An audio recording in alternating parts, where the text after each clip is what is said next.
నమస్తే అన్న. నమస్తే అన్న. ఇప్పుడు కాళేశ్వరం కూలిపోయిందని ఒక మాట మాట్లాడుతూ ఉన్నారు. ఇటు ఈ కాళేశ్వరం ద్వారా రైతాంగం బాగుపడట్లేదు, రైతాంగానికి నీళ్లు రావట్లేదు అని చెప్తే హరీష్ రావు గారిని క్షుద్ర పూజలు చేసిందని చెప్పేసి మాట్లాడుతూ ఉన్నారు.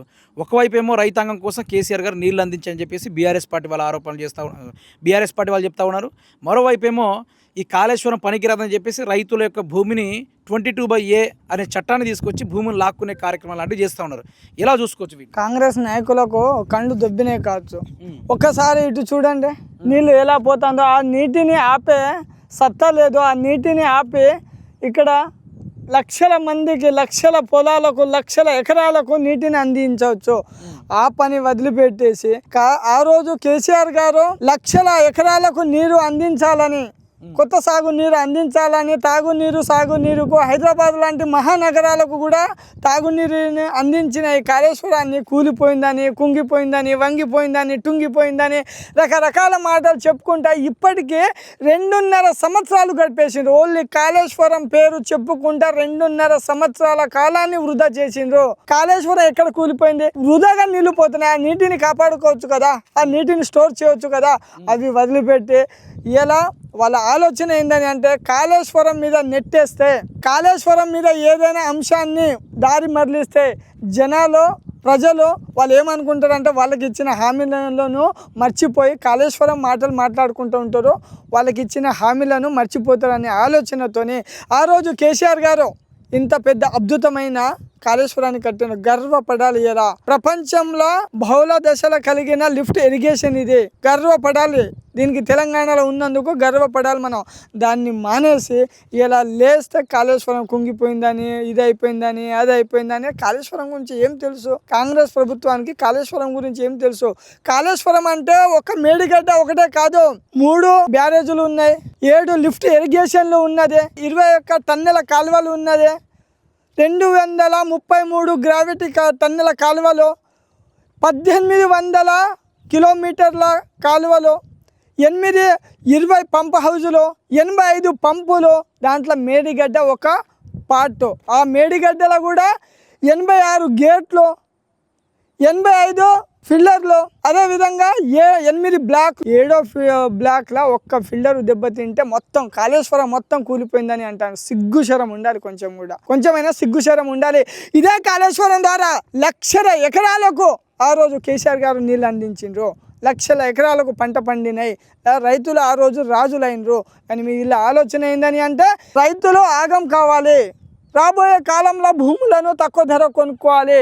ఈ నీటిని రైతులకు అందించకుండా చేస్తే ఆ రోజు ఏమవుతుంది? రైతులు వలసలు వెళ్ళిపోతారు, ప్రాంతాన్ని వదిలిపెట్టిపోతారు, వ్యవసాయానికి వదిలిపెట్టేస్తారు. వ్యవసాయం ఎవరు కూడా చేయరు, వ్యవసాయానికి దూరం అవుతూ ఉంటారు.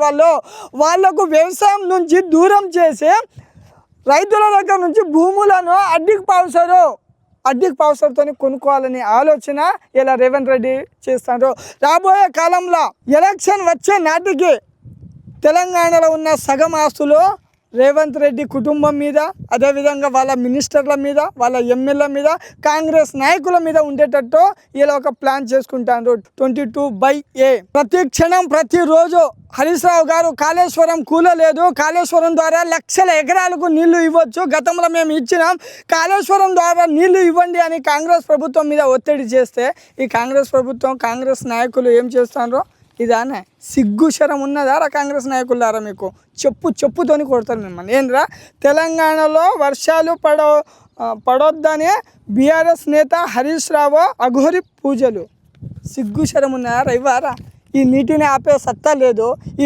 ఈ నీటిని రైతులకు అందించాలనే ఆలోచన లేకుండా ఈ కాంగ్రెస్ నాయకుల వెబ్సైట్లో ఉన్నది, కాంగ్రెస్ నాయకులు వాళ్ళ ఇన్స్టాగ్రామ్లో వేసిండ్రు. సిగ్గుశరం ఉన్నారా? ఇలా హరీష్ రావు గారు ఎవరి కోసం పోరాడుతారా? ప్రజల కోసం, రైతుల కోసం. రైతులు సస్యశ్యామలుగా ఉండాలని, లక్షల ఎకరాల పంటలు పండించాలని, వాళ్ళు ఆరోగ్యంగా ఉండాలని, వాళ్ళు ధనవంతులు కావాలని ఆ రోజు కేసీఆర్ గారు బీడుపడ్డ భూములను పచ్చగా మార్చడానికి, రైతులను రాజుగా చేయడానికి కాళేశ్వరాన్ని నిర్మిస్తే మీరేం చేస్తారా?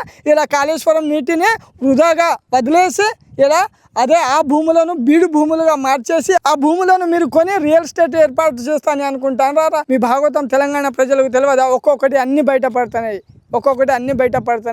ఇలా పచ్చగా ఉండాల్సిన భూములను రియల్ ఎస్టేట్ దందాల, రియల్ ఎస్టేట్కు అమ్ముకొని మీరు కోట్లు సంపాదించాలనే ఆలోచనతోనే ఆ రోజు ఇలా ఇందిరమ్మ ఇందిరమ్మ ప్రభుత్వం ఇందిరమ్మ అని పేరు చెప్పుకుంటూ ఉంటారు కదా.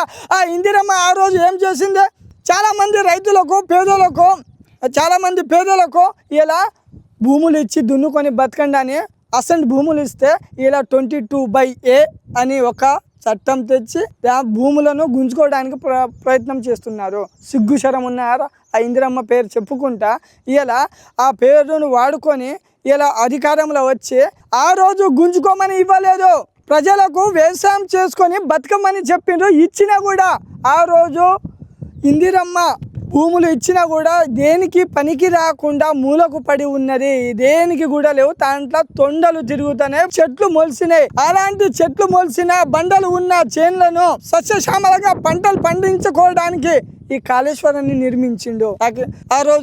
ఆ రోజు నీళ్ళు అందిస్తే కేసీఆర్ గారు ఈ రోజు మీరేం చేస్తారా, ఈ నీటిని వృధా పోనించుకుంటా ఇలా రైతులను ఆగం చేసుకుంటా ఆ భూములను అగ్గొసగ్గో కనుక్కొని ఇలా రియల్ ఎస్టేట్ చేసుకుంటా దేనికి చూస్తాను మీరు, రియల్ ఎస్టేట్లో కోట్లు సంపాదించాలని ఆ భూముల్లో మీరు చూస్తారో ఆ భూముల్లో సిరి సంపదలు పండేటట్టు ఆ రోజు కేసీఆర్ గారు చేసిండ్రా.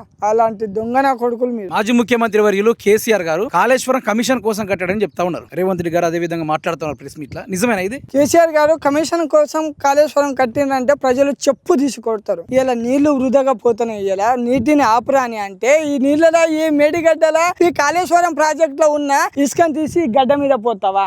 ఇది కదా కమిషన్ కోసం మీరు చేసేది. ఇటు వెనుక ఉన్న బాహుబలి మోటార్లు దాన్ని లిఫ్ట్ చేయడానికి జేసీబీలు, ఆ బిల్డింగ్ లో ఉన్న మహారాష్ట్ర నుంచి వచ్చిన కూలీలు, ఇవి కమిషన్ కోసం చేసింది.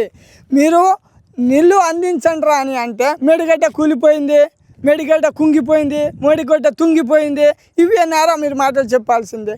మీరు ఏం చేస్తారు, కాళేశ్వరం ఇక్కడ నీళ్ళు ఆపండి రా అని అంటే వృధాగా నీళ్ళు పోతున్నాయి, వృధాగా వేల టీఎంసీల నీళ్ళు వృధాగా 24 గంటలు పోతుంది. అది గేట్లు ఆపేసి ఆ నీళ్ళను స్టోర్ చేయండి అని అంటే ఇలా రైతులను ఆగం చేస్తున్నారు. ఇలా నీళ్లు అందించకుండా కేసీఆర్ గారు ఆ రోజు పంటలు పండించడానికి కాళేశ్వరం ప్రాజెక్ట్ని కడితే ఆ కాళేశ్వరం ప్రాజెక్టే కూలిపోయిందని ఇలా ఆగమైన మాటలు చెప్పుకుంటా రైతులను ఆగం చేస్తున్నారు. కమిషన్ కోసం చేసేది వీళ్ళు, ఈ దొంగ ప్రభుత్వమే, ఈ దొంగ కాంగ్రెస్ నాయకులు. ఇక్కడ ఇసుక దిబ్బలు కనిపిస్తలేవా? మొత్తం ఆ ఫిల్టర్ దగ్గర కూడా ఇసుకని తవ్విండు, ఆ ఫిల్టర్ దగ్గర తవ్విండు. సిగ్గుశరం ఉన్నదా కొంచెమైనా?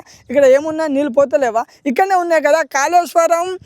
కేసీఆర్ గారు కమిషన్ కోసం కట్టినరా, రేవంత్ రెడ్డి నీళ్లు అందించకుండా కమిషన్ కోసం ఇక్కడ ఇసుక దిబ్బలు వేసిండా. ఇసుక దిబ్బలే చెప్పేస్తానే, మనం ఎక్కడో చెప్పాల్సిన అవసరం ఏమున్నది దీంట్లో?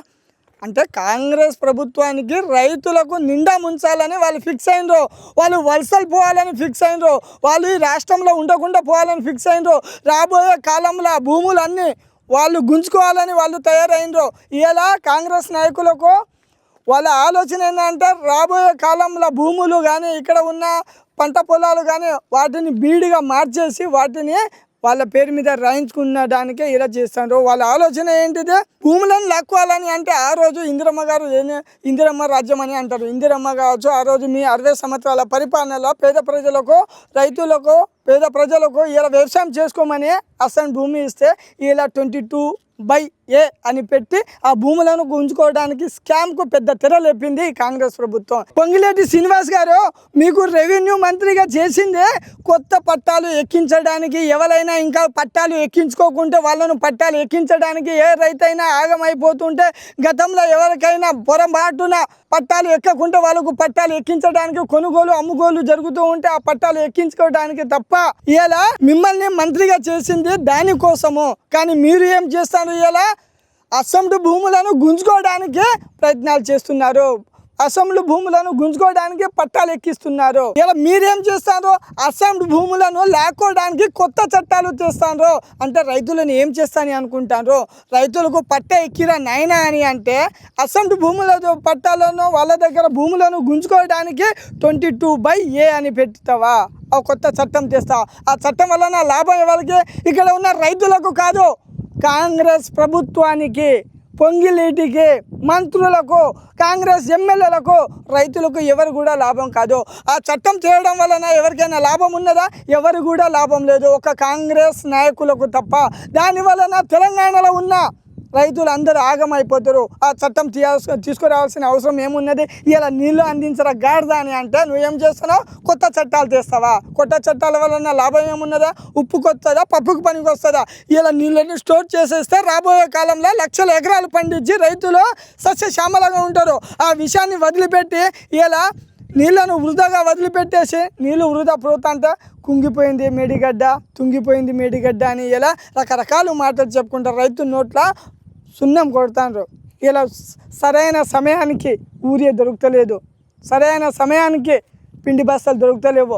ఈ కాళేశ్వరం గడ్డ మీద నిలబడి కాళేశ్వరాన్ని చూపించుకుంటే, మేడిగడ్డను చూపించుకుంటే చెప్తున్నా, కాళేశ్వరం కూలలేదు. వీళ్ళు నాటకాలు చేస్తారు, కాంగ్రెస్ ప్రభుత్వం నాటకాలు చేస్తారు. కాళేశ్వరం కూలిపోయిందని అంటే ఎవరు కూడా నీళ్ళు అడగరు. ఆ భూములన్నీ బీడు పారుతాయి, అవన్నీ మేము అగ్గో సగ్గోకు తీసుకోవచ్చు అని ఒక ఆలోచనతోనే ఇలా దుర్మార్గమైన చర్య చేస్తాను. కానీ రాబోయే కాలంలో మీకు ప్రజలే సమాధానం చెప్తారు. కేసీఆర్ గారు ఎంతో ప్రజలను మేలు చేయాలని ఈరోజు ఇంత పెద్ద ప్రాజెక్ట్ని కడితే ఆ ప్రాజెక్ట్ని ఇలా కూలిపోయింది, తుంగిపోయింది, కూలిపోయింది, వంగిపోయింది అని చెప్తాను కదా.